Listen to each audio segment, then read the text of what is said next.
Well, they've asked me to explain what we believe about space. And basically, Walt, I, and a number of other people believe that the thing to do in space is to open the space frontier to everybody. We want to use the nearly unlimited resources of the solar system to basically save the Earth. We want to preserve our biosphere. We want to have a freer and more prosperous life for each future generation. And we think that the resources in space will enable us to do much of that. Agriculture gave us wealth. Everything we have came from that: cities, empires, all of these things. The movement into space will make the whole human race much, much richer, much harder to destroy. It's a life insurance policy for us, and also a spiritual horizons. We all know we're going to use up the oil. We just don't, it's just the only argument is when will we use it up. And we all know we'll use up the coal. It's only when. So we might have 200 years of coal. And so we're going to have other resources, and we also have to deal with a thing called global warming.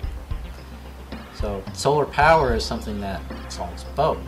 I mean, from an environmentalist perspective, there's all these resources that are there, and in space a resource is incredibly precious. I mean, that's one of the great gifts of space to the environmentalist movement, is those of us who go into space, we understand how important every drop of water is. We understand how important and critical it is to keep the air clean, because we live with it and interact with it directly, and our life depends on it intimately. The technology we have today is all expendable.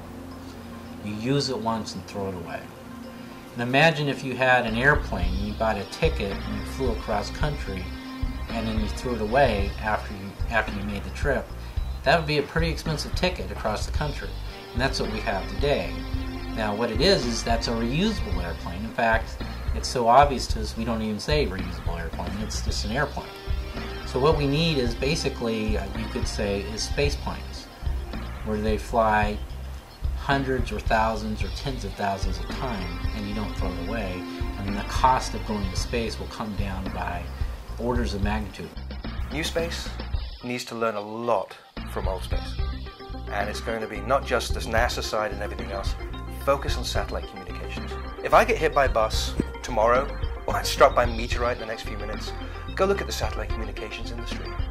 They build, launch, operate, finance, regulate billions of dollars worth of spacecraft, and they do it commercially. And yet we always forget to look at that. And I look at them as being the forest, the sort of great mighty oaks, and there's the saplings and the acorns and the seeds in new space. There's our future forests.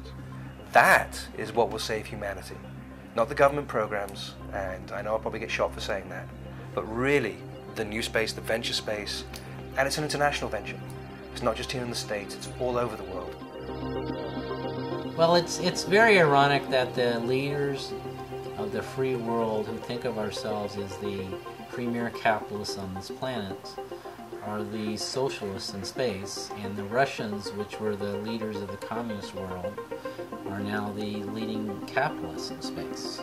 Well, I think certainly the Russians have taught NASA some hard lessons about commercial spaceflight and taking passengers, visitors up to the station, which really goes back to the Soyuz efforts that they did with the Salute series, bringing cosmonauts in and with experiments from their own other countries of the world, third world countries as well as former Soviet-packed countries, that ultimately has taught NASA a really hard lesson, and rules have been developed so that commercial passengers can be brought up to station. And I think that's going to be a trend that's going to continue. I think we are now in the real exploration of space. I think at the beginning we had governments jumping into it and wanting to go there, some for political reasons, some for science reasons. But now we have the actual public leading the way and doing the most exciting things. The space entrepreneurs also are a great way for people to get to be a part of space. They allow the public a chance to get involved. They hold the glimmer of, maybe someday you can go.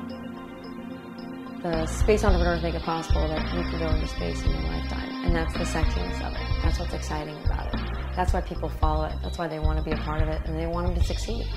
This is a change in worldview. that is every bit as profound as the change in worldview that happened with Copernicus. Copernicus took the Earth and moved it out of the center of the universe off to the side. Well, we've taken ourselves and moved us off the planet and into the solar system. We are in the solar system now. We don't need to go anywhere to be there. But it's a mental journey, and a number of us now see ourselves as living in the solar system.